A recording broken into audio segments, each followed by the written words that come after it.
This is the Power Producers Podcast, where we are refining and redefining the sales game. Rule number one is you have to believe in yourself. You're the only one who doesn't think you belong in this appointment. The prospect has already validated your existence by scheduling time with you. Get it through your head you belong here, go in there, crush it, and close the deal. A place where sales professionals can come to learn from other sales professionals and thought leaders that have mastered their craft. The difference between a good salesperson and a best-in-class salesperson is only 2 minutes. By spending an extra 2 minutes on what you might think is a mundane task in the sales game, you separate yourselves from the pack, you grow your book of business, you close more deals, and you retain your accounts. As well as their peers who are still striving for perfection to achieve their why. I have a wife and 4 kids. Failure is not an option. Real sales professionals, real stories, real results. Are you ready to feel the power? Hey, everybody, welcome to the Power Producers Podcast, where we are refining and redefining the sales game. And today I've got a new wingman, Mr. Justin Sloan. We are going to talk about his time on the Protege. What's up, man? How you doing, buddy? I'm good. How's the weather up there? Last time I was in Boston, it was snowing when I left. I know, I remember. Yeah, no, today is 78, beautiful, sunny. I feel like I'm in Florida today. I might get out and swing the sticks this afternoon, but it's April, so it's raining and then sunny and then snowing and everything in between. So that's awesome. Well, I mean, the thing is up there, I don't know. It's probably late enough in the year now. It's not going to dip back down again, right? No, I mean probably in 50s. You know. I'll take the 50s. Yeah, for sure. So what's going on, man? I mean, you're in the production mode at this point. It looks like I saw your post about whale hunting and all of that. What's you doing that just to goad Keating, or you got some opportunities? I was with Keating on Monday night. We went out to dinner, and we had a great.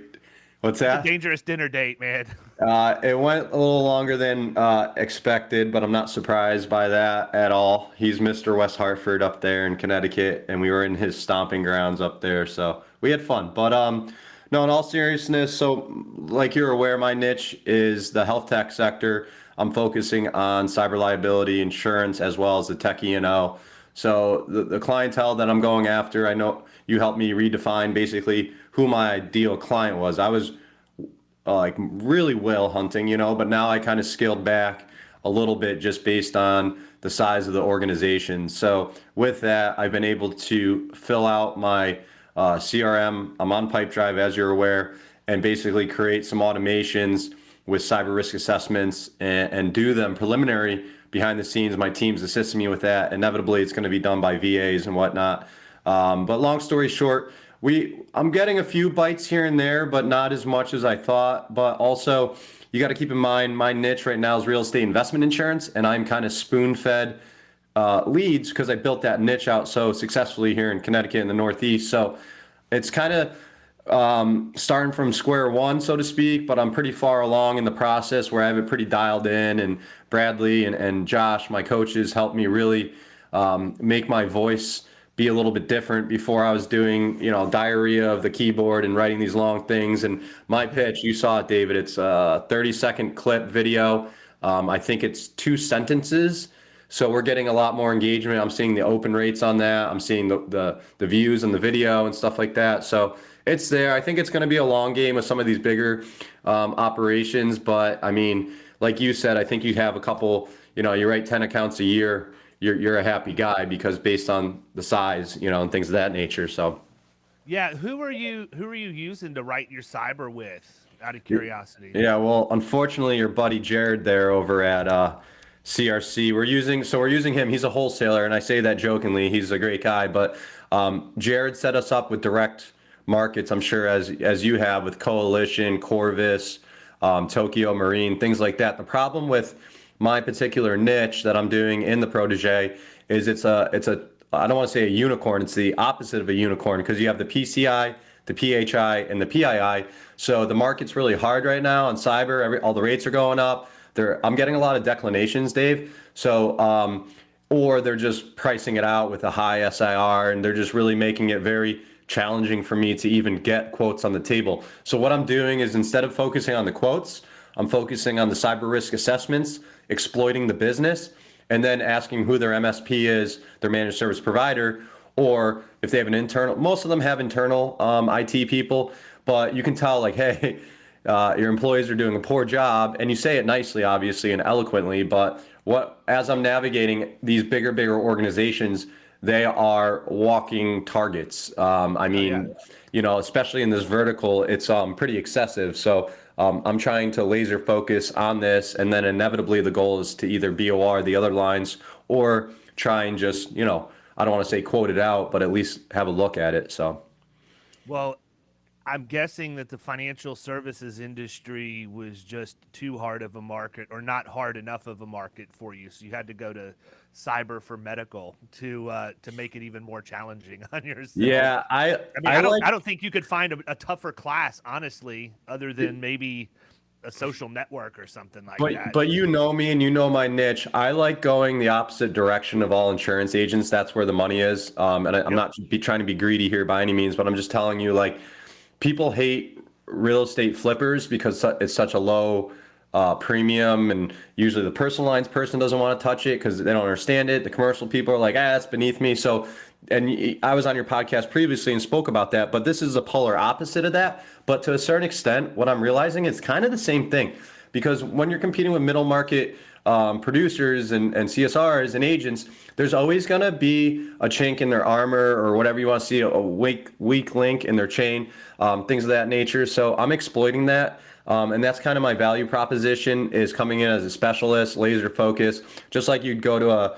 a brain doctor for brain surgery. You got some of these general doctors type people that I'm seeing that are supposed to be middle market gurus, and they definitely need to go in the Killing Commercial program, because they're not.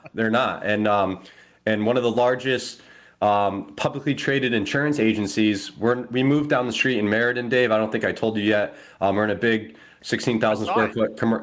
We're growing like gangbusters, but they're not even a competitor of ours, but they're a publicly traded insurance agency that all they do is middle market commercial. So I'm starting to ruffle their feathers a little bit, and I love it, because they're like, who the heck's this guy? And they look me up and they're like, oh, he's a real estate investor. And what does he know about health tech and stuff like that? So little do they know, I know a lot.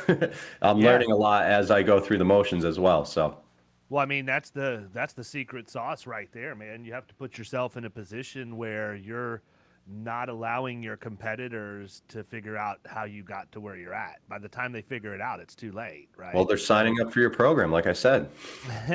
Well, I mean, the thing is, man, like, your comments about being greedy, I don't think that's being greedy at all. It's basically the same thing I've been preaching for years. If everybody else goes right, I want to go left, period. Mm-hmm. Yeah. Because I know that's where the opportunity is for me. And anybody that's willing to go down the road that's a little harder to travel. And I mean, from your perspective, you're right. You've built your vertical out. You're getting spoon-fed leads for all practical purposes. You have systems in place. What that tells me is that you know how to do this, and you can replicate it inside of the framework of what you're doing right now. Mm-hmm. 100%. Yeah, and it's pretty similar. Like, it's just there's a couple extra zeros on the premiums, and obviously you have to know your game. I'm joining some associations, and I did join an association here in Connecticut, and my mom's and my wife are very tied in that community, being in the medical field. So I'm going tonight again with that gentleman for dinner that I spoke to you about, CEO of a very large healthcare type organization, and he's on the board of directors of the association. So he's validating me and my family and who I am, and making sure that I meet the correct people. And I told him about the program. I mean, I went to dinner with him specifically to talk to him about the program, because I was having a difficult time creating that last challenge that you made us do, which was the cold email. And basically what I did, and you saw it, was basically I pretended to be Macaulay Culkin in Home Alone. And my problem is I kept looking at it like in a certain way, but he's like, Justin, this has nothing to do with what I do. But Macaulay Culkin in that movie, he keeps the bad guys out, and he's very creative with it. Why don't you do a play on words with that? So you saw my visual. I'm sure it kind of hit you with the right hook when you saw it, because I did the hands on the face like this, and then I superimposed your website with a ransomware thing on it. And that's probably one of the best I've never had to create a cold email, David. So that was like one of the most educational things in this whole. I know it sounds cheesy because my first video was a half-hour documentary on, No, but it's brutal, man. That's you know, sometimes the things that you think are the easiest are the ones that are the hardest. I mean, yeah. taking a message that you had, a 30-minute value proposition video around and making it 3 sentences. I don't know of anybody that can just walk in and, stroke that down, right out of the chute. It's Yeah. very difficult.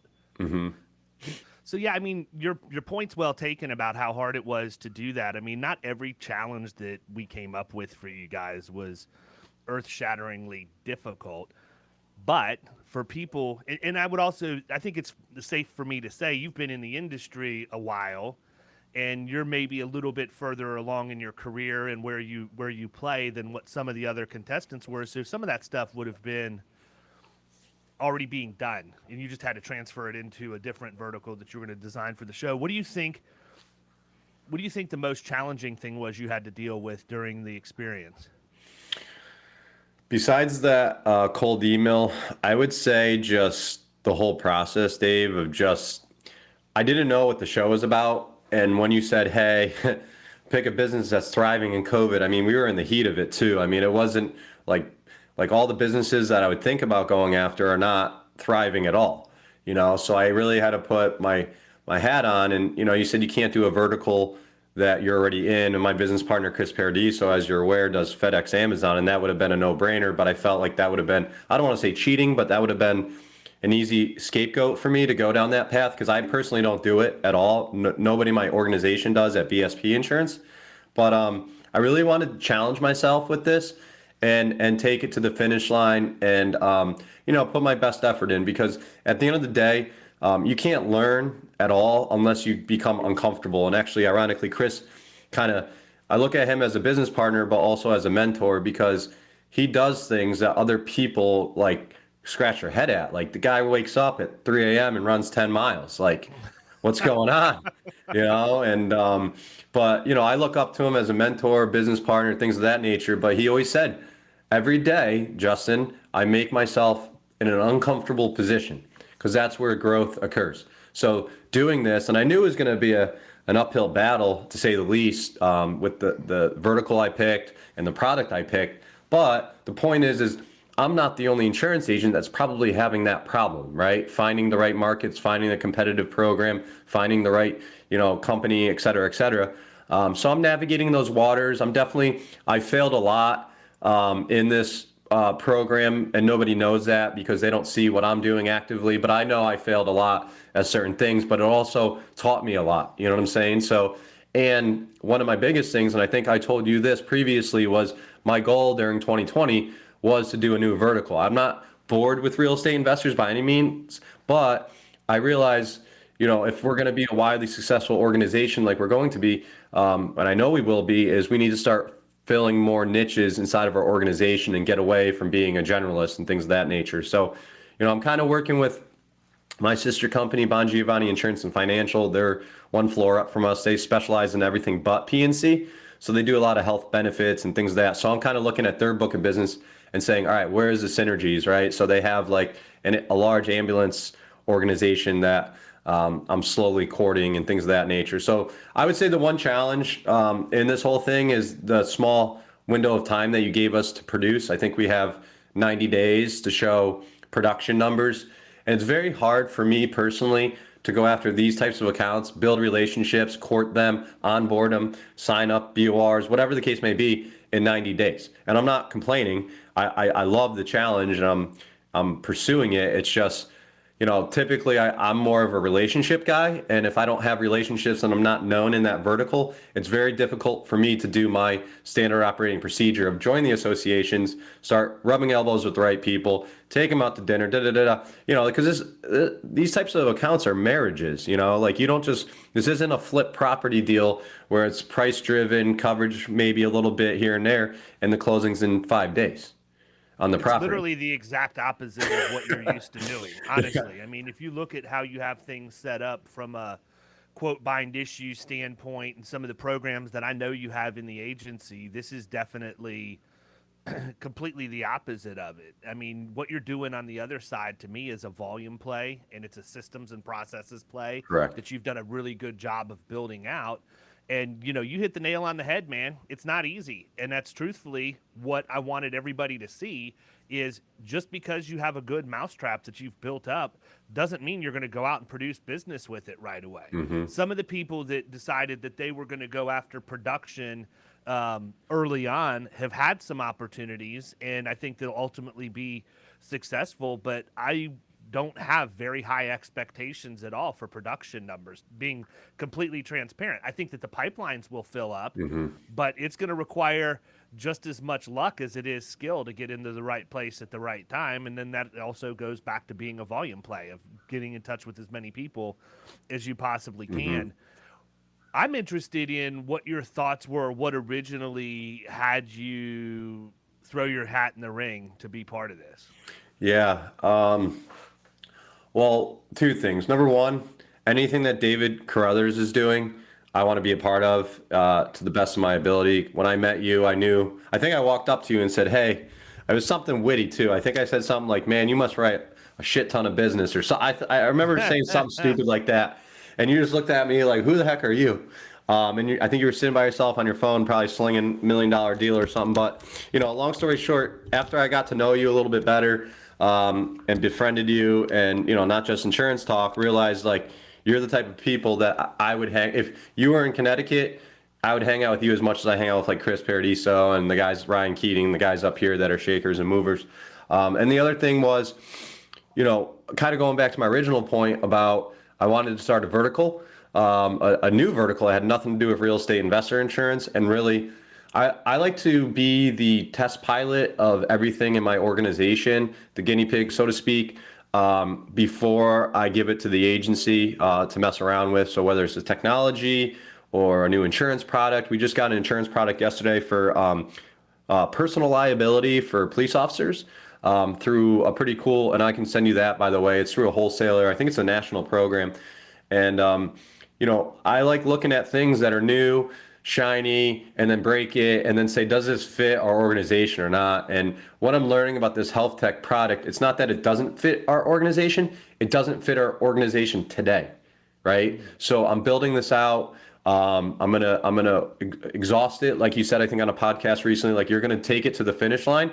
And if you're like, man, I'm not happy with those numbers or figures or whatever, then let's just break up. Let's let it go, But when I saw you put the competition out there, I knew I wanted to be a part of it because it kind of held me accountable.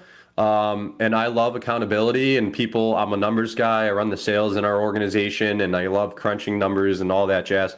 So when I saw this, I was like, man, I don't even need an accountability coach in this program. Like, it's cool we have Josh Gurley and Bradley Flowers as my coach, but they kind of let us do our own thing, and they give us guidance and they hold our hand. And it's just cool to have those two guys as coaches because they are rock stars in their own regards in the insurance industry. Polar opposites. Yeah, polar opposites.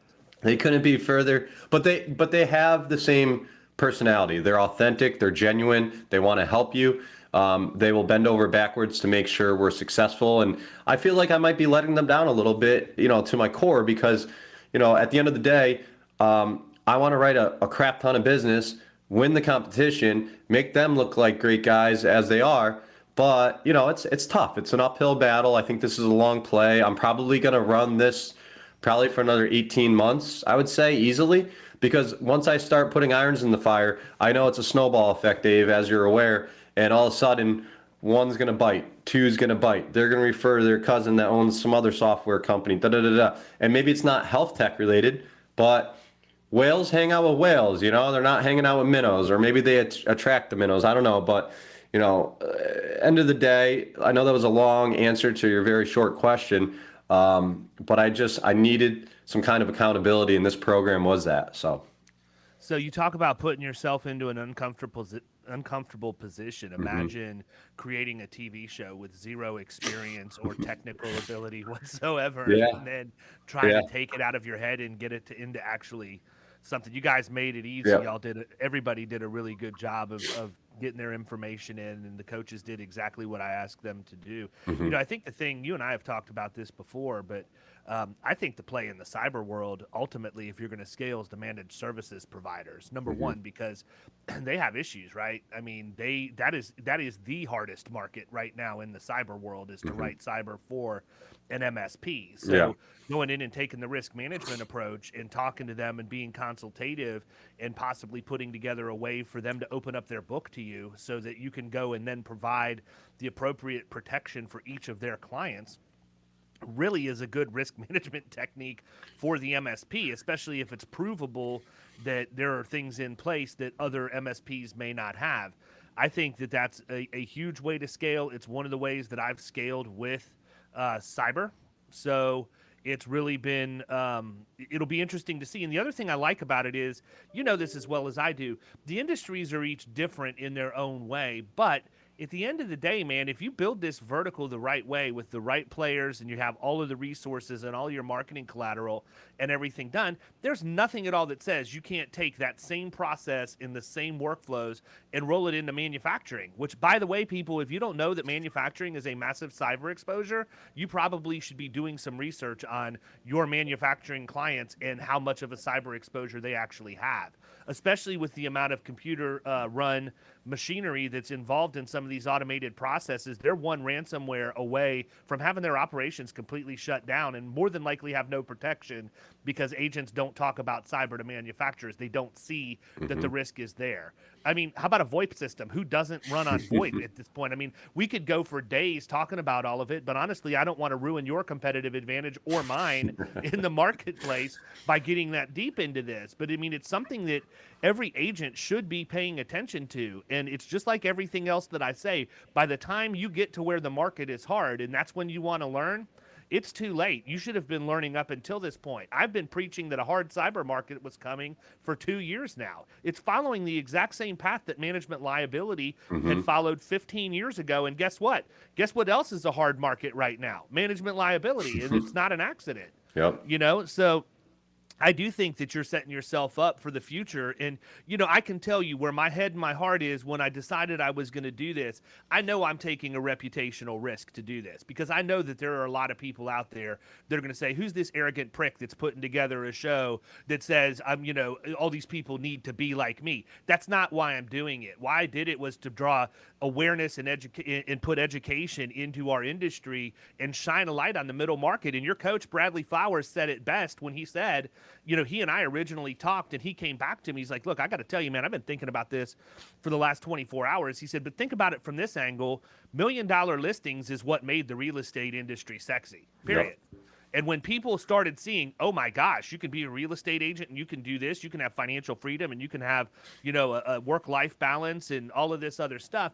Middle market commercial production is no different than that. I mean, that's kind of in my eyes, that's kind of the holy grail for anybody who wants to get involved in commercial insurance. I don't think that the average agent out there has any aspirations whatsoever to go write national accounts for Marsh. No. I don't think they also want to sit and quote BOPs all day and run through 15 different iterations of it, trying to get one person out of 8 or 9 to say yes. Middle market is something that will reward you from a sales standpoint because you have to have sales skill to succeed in the middle market. It'll reward you from a tactical standpoint. If you're into strategy and planning and execution, you have to have that.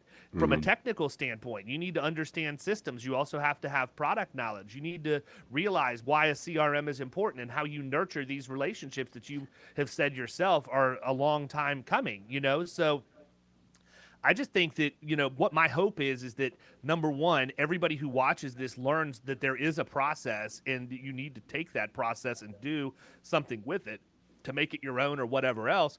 But I also want everybody that participated and took this seriously to be able to use this work product going forward, right? Even if people don't get into killing commercial, they've basically had some of the best resources that they could get in the industry to help them go through these challenges. And these challenges are challenging to a certain degree, but they're also something that you can build a business off of for the rest of your career at this point. And that's what my goal was. It wasn't to pump up my own ego. I Yeah. don't really care what other people think about me, to be honest with you. As long as I'm happy with my wife and my kids and I'm Yep. providing for them and I'm taking care of my team at Florida Risk, and I'm making sure that I'm delivering on all of the value and the promises that we make inside of the killing commercial community. I'm fine if everybody else wants to make assumptions or opinions of who I am. If they want to know, they could come up and ask. Well, you just said a lot, but I'll say one thing. Anybody watching this now, or hears this on whatever, it doesn't matter, but I built a very successful niche in real estate investment insurance. I had no playbook. Okay. This program created a playbook for me to build any niche I want to going forward. You gave me a template. I feel like I owe you more than you owe me now. Even if I don't win or get in the top three, I could care less, to be honest with you. I'd love to, but I literally have a playbook, step-by-step instructions on how to build out a vertical and be successful with it. Right now, I'm not wildly successful because we literally just started cranking out leads, or going after leads, I don't know, 45 days ago or less or something like that. This thing is not even seriously from soup to nuts. You haven't even been working on this for 6 months yet. I know. And I know it's not the full program because I spoke to Josh and Bradley about it, but it gives us a good taste and flavor of what the killing commercial program is like. And if this is just a flavor, David, I'm writing the check at the end of this anyways. You know what I'm saying? So I just... Right now, I'll tell you what, man. I think that most people, with regard to killing commercial, and I obviously don't want this to turn into an advertisement. Well, listen, I'm making it one because that's how passionate I am. But go ahead. Yeah, it's also not a secret that I have that, and I will tell you, man. And I say this to everybody who calls me on the phone, who wants to get in, and that I talk to. Number one, first and foremost, yes, there is training involved, but the real secret sauce that we have that nobody else has that I'm aware of is the social network that we've built on the back end of the site. Yep. So if you take the fact that you had two good coaches that helped you, you may not have needed them, you may not have needed their resources, but just to have that different perspective or the other point of view, we have 188 of those in that community. I know. And I mean, that's what makes it, and it holds me accountable, right? Because so when I do things like post the editorial calendar for the content production for Florida Risk for the year in there, I know I have to deliver on that now because I've got 188 people looking back at me to make sure that I'm doing what I said I would do. And it's very, very transparent in there. We learn together, we make mistakes together, we have successes together, but overall, I will tell you, man, it has really been a humbling thing for me to see how many people had a thirst and wanted to learn that we've been able to bring in, and they never would have had the guts to call on any of these accounts. And some of them have written $200,000-$300,000 of revenue in the last year. Like that's insane, man. To think that somebody could go from nothing to writing that much just absolutely blows my mind. But what I think that the secret is, more than anything else, it has nothing to do with technical knowledge. It has nothing to do with having a sales process. Those things are important. The number one thing that happens in every single one of these relationships is you have to get somebody to believe in themselves as much as you're willing to believe in them. And once they get that self-belief, once they get that confidence, and they'll pick up the phone, the rest of it's math at that point. You have the guts to call on enough people. You have the guts to present to enough people. Eventually, the business falls from that. And I think that's the biggest thing. And your story about how long it takes for the sales cycle is 100% on point, man. It's what I found when I got into the industry originally. It took me 3 months just to put together how I was going to prospect, create the database of leads, research those leads, and then begin to set appointments. And then over the course of an entire year, once I had those processes in place, it was a production machine. But it was 3 or 4 months before I could even do that. And it was long hours. It was working at the office all day and then coming home and getting on a laptop and doing the same at night. It's nuts, man. I think a lot of people look at others that have been successful in the industry in general, but I think middle market, 100%, just because of the size of the premium, right? People see the premium or the revenue associated with it, and so they get all hot and bothered about it. But it's not like there's a silver bullet. There's no magic potion that you can drink that's just going to create a there is. There is, though. I mean, and you allowed it to happen, which I haven't used yet, which is the golden ticket to David Carothers' mind and mouth and ears. And I know you used it once with, I think, somebody in the group. But, I think the biggest takeaway of what you just said, though, and you touched upon it a couple times, is another big thing that I took away from this Protege and is still growing is the relationships with the people in Killing Commercial and my coaches. Like, I've been on Bradley's podcast before. I've rubbed elbows with him at various events. He just flew up to Chris's mastermind. But I'm building deeper relationships with these people.